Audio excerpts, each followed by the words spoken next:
Hi guys, this is basically an intro video on myself, my altar, kind of like the magic that I do, the candle magic, and a big shout out to Katz0411 and the guys at the Global Witches, Glammy, and the Healing Witch, and everyone else associated with them. Tata, all of y'all. I recently started following Kat, your videos about a month or 6 weeks ago, and I found it really interesting because I was actually looking up like candle burning rituals and 7-day candle uses, on YouTube, because that's something I just didn't see a whole lot of, that I didn't know if a whole lot of people were actually doing, like, widespread area. I mean, I know it has to, right, with all the botanicas and everything, but anyways, basically, I'm from the South. I've been into candle burning for, gosh, since I was like in my teens or so, and I'm over 30 is all I want to say, guys. Yes, I look a little young, but I am mid-30s. That's all we're going to say. Okay, but basically, I have worked the jar candles, the 7 days, the tall boys, whatever you want to call them. That's basically what I work the most with, and of course, I add the herbs, essential oils, what have you. Basically, I keep a setup going all the time for my deities and for general blessings to come into my life, protection, to keep my money flowing, all general types of stuff like that, Kat, which is basically like you do. If you guys want to come over here with me, we'll follow me to my altar, and I'll show you a few things. The main deities that I work with, or actually the deities that I work with, are Elegua, which is my spiritual father, and there are a couple different goddesses I work with. I do work with Oshun some, not a lot. I do work with Oya. The reason I work with Oya is because I have a very strong natural affinity with the wind, with storms, with lightning, tornadoes, just all of her symbology really in general, ever since I can remember. And the same thing goes for Elegua. Ever since I was a child, I had characteristics of his. I've always been obsessed with keys. When I was a little boy, I would carry around a ring of skeleton keys with me everywhere I went. I always had a bag of some kind of something with me, goodies, and it had my toys and everything. I have like it's just a whole weird story or whatever, how, these deities ended up playing a key role in my life even before I really knew who they were, what their names were. It's like the energy and the actual feeling that I got, from them, and the way that I communicated with them, and the way, with all spirits in general, ever since I've been very young. But anyway, I come from a Native American background. My grandfather on my father's side was half Indian. I don't remember which tribe he come from. My father's like a quarter Indian. He is very red skinned. My mother is Irish. That's why I look the way I do. I look like a white boy.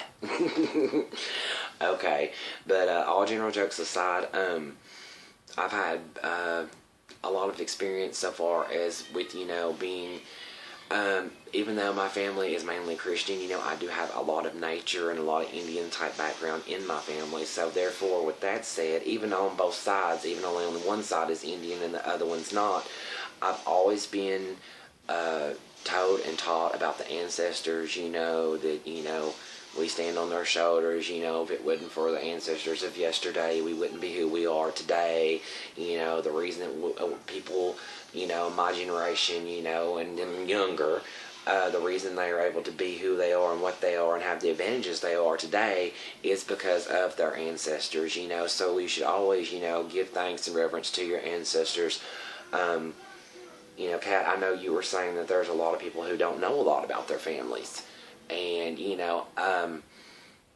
there's a lot of people that do know about their families, and there's a lot of, sometimes there's a lot of stuff there that, they don't feel like that they can connect, especially when they passed on to the other side.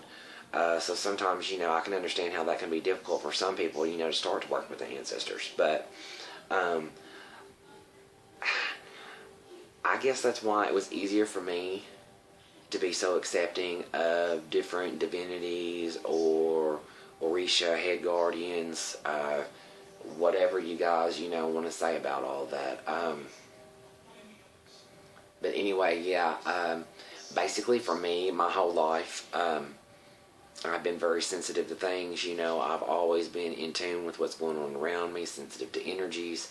And it seems like, when I first found candle magic and candle burning at an early age, it's one of those things that seemed to help me to kind of take a control on things. It kind of helped me to help myself and to change my life. It led me into different things. It helped me to start trusting my intuition more. It helped me develop a closer relationship, with my deities and stuff. Like, because you say, Kat, you can tell by the candles, kind of what's going on and what they're trying to tell you, regardless, especially for those that are trying to work with them and they don't know how to throw the shells. They don't know how to cast Obi. They don't really know how to do tarot. They don't know how to do this and that. And, to me, candle burning and candle reading is a divination in itself. You can take, basics, very little, your energy, your petition, put your energy out there, and, you can get great results with candle burning. It's very easy to do. It's very, it's quick, it's easy. All of us with this day and time, we're on the go. We need something that's going to, and candle magic lets you do a lot of that. You can put your energy into what you're doing, write your position, dress and, do your candles, make your petition to your Lord, your Lady, your deity, your Myrtles, whoever you're going to. And, you can do those affirmations. You can keep going throughout the day with all this going, with doing your magic and all. And you got your light at home backing you up. It's very inexpensive to do, except for people like Kat or me that sit there and go through a case of candles in 7 days time. But anyway, basically this is my working altar that I have in here. I do have my warrior set up at the doorway at the front entrance of my home, or our home. My partner and I live together. Basically the reason I have this in here is it's really hard to have any type of work going on or any mojos or anything at all like that going on, and you have it at your front door, and you have, when you live in a little bitty Arkansas town, and you have people that are kind of leery of this anyway, which a lot of people don't come through my home, they know what they're going to expect when they come through here. But basically, it's more not only of respecting other people and making them feel at ease when they come through here, so far as, his family and some of my family, it's a little, kind of. And also, it gives them a place. It gives you a place. It's like a little temple room. I mean, you can go there. You can, you can light your candles. You can say your prayers. You can do your affirmations. And you're kind of cut off from everybody. It gives, your space its own space. I mean, the energy in here is tremendous since I've moved this altar in here and been doing this work in here. My candles, even though they have always had an extremely fast and quick burn, especially the ones that I do like to Alegua or my 7 African Power or like a Helping Hand or something like that, they've always went fast. But I'm talking wax like this, hot, bubbles. I mean, let's go over here and take a look, okay? Oh, sorry guys, that was my battery. But this, I've got my filters, Kat. Let me see if I can get this camera in here. I'm sorry, you guys. I'm not, like, the best director here. But, like, this candle here. Like, where I have this. Hold on, you guys. I'm going to have to do this in 2 parts.